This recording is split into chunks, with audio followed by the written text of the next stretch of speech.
Première lettre de Saint Jean, chapitre 4.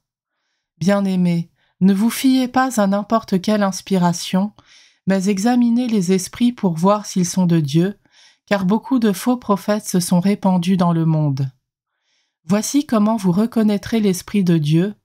Tout esprit qui proclame que Jésus-Christ est venu dans la chair, celui-là est de Dieu. Tout esprit qui refuse de proclamer Jésus, celui-là n'est pas de Dieu, c'est l'esprit de l'Antichrist, dont on vous a annoncé la venue et qui dès maintenant est déjà dans le monde. Vous, petits enfants, vous êtes de Dieu et vous avez vaincu ces gens-là, car celui qui est en vous est plus grand que celui qui est dans le monde. Eux, ils sont du monde, voilà pourquoi ils parlent le langage du monde et le monde les écoute. Nous, nous sommes de Dieu, celui qui connaît Dieu nous écoute, celui qui n'est pas de Dieu ne nous écoute pas. C'est ainsi que nous reconnaissons l'esprit de la vérité et l'esprit de l'erreur. Bien-aimés, aimons-nous les uns les autres puisque l'amour vient de Dieu. Celui qui aime est né de Dieu et connaît Dieu. Celui qui n'aime pas n'a pas connu Dieu, car Dieu est amour. Voici comment l'amour de Dieu s'est manifesté parmi nous. Dieu a envoyé son Fils unique dans le monde pour que nous vivions par lui. Voici en quoi consiste l'amour.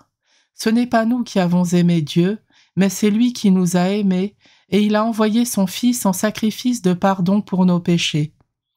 Bien-aimés, puisque Dieu nous a tellement aimés, nous devons nous aussi nous aimer les uns les autres. Dieu, personne ne l'a jamais vu. Mais si nous nous aimons les uns les autres, Dieu demeure en nous, et en nous son amour atteint la perfection. Voici comment nous reconnaissons que nous demeurons en lui et lui en nous. Il nous a donné part à son esprit.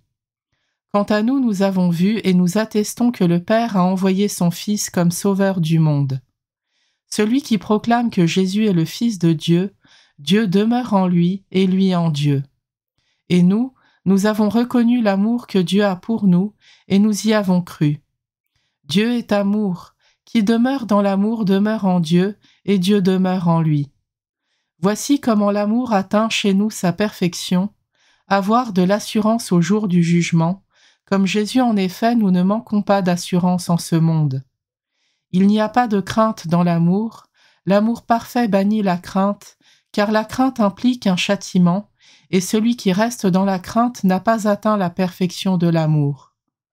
Quant à nous, nous aimons parce que Dieu lui-même nous a aimés le premier. Si quelqu'un dit « j'aime Dieu », alors qu'il a de la haine contre son frère, c'est un menteur. En effet, celui qui n'aime pas son frère qu'il voit est incapable d'aimer Dieu qu'il ne voit pas. Et voici le commandement que nous tenons de lui, celui qui aime Dieu, qu'il aime aussi son frère.